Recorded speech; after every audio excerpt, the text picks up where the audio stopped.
వేదిక నుంచి అయితే మనం జీడిపప్పు అయితే ఆర్డర్ పెట్టేసాం. ఈ జీడిపప్పు ఎలా ఉంటాయి అనేది కూడా మనం టేస్ట్ అయితే ఒకసారి చూద్దాం.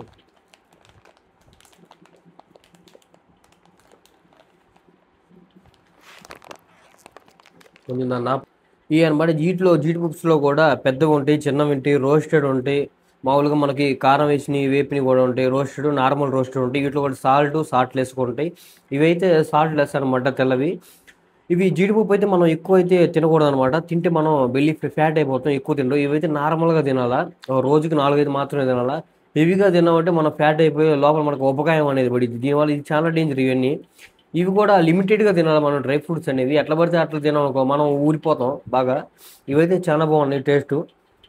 ఇవైతే నార్మల్ అనమాట, సాదా. ఇవి సాల్ట్ లెస్ అనమాట ఇవి.